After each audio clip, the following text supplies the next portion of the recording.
Preventing the spread of COVID-19 within a nursing home can be tricky, especially with all the vast amounts of guidance provided by your local county, state, and the federal government. Hey guys, I'm Dr. Buffy, and over the past few quarters, I've begun to see how lax the staff are in regards to the screening for COVID-19. And so I'm going to talk today about some tips and tricks that I've observed over the months and months of being in various nursing homes across the country. Everyone needs to be screened who enters your facility, even those clinicians. And remember, nights and weekends are just as critical. COVID-19 can come into your facility no matter what time of day. And I often see that after hours or weekends, the facility is more lax. There may not be the receptionist sitting there at the desk, being able to provide the questionnaire or have the temperature taken. So you want to make sure that every single person entering your facility goes through that screening process. Have you recently looked at the questionnaire that you're having your staff or visitors fill out every time they come into the facility? There may be questions on there that are not as appropriate as they may have been at the beginning of the pandemic. For example, do you still have the question on there asking the visitor if they've traveled internationally or if they live in a community that has widespread COVID? Those may not be the most appropriate questions anymore because we all live in communities that have widespread COVID.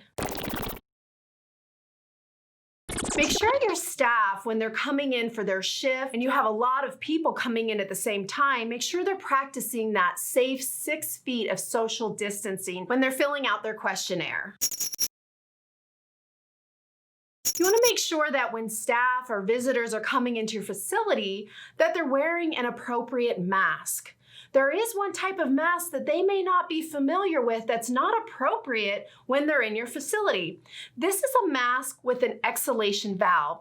You'll see it has a round filter on the outside of the mask, and what happens is it actually protects the person wearing it, but it's not protecting your environment. And the whole point of wearing a face mask is to make sure that your community, your environment is protected. What about those pens that your visitors or staff are utilizing when they're filling out their questionnaires? It may be helpful to have a jar that says clean pens and a jar that says dirty pens so that the receptionist can then actually wipe down and disinfect those dirty pens. Let's not forget the all-important infection prevention and control practice of hand hygiene. Surveyors are actually citing facilities for not instructing them to conduct hand hygiene right then and there during the survey process or the questionnaire process, and then when they're in the facility. So make sure that everybody entering your building is educated on the importance of doing hand hygiene throughout their entire stay in your facility. In my next video, I'm going to talk about the reopening process for our nursing homes. This is a very important step that we're taking in this COVID-19 pandemic, finally opening our nursing homes to the visitors of our beloved residents. I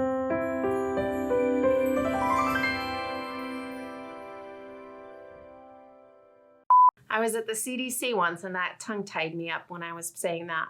Ticks and trips is what I said. That they're not all piled up upon each other. That doesn't sound right.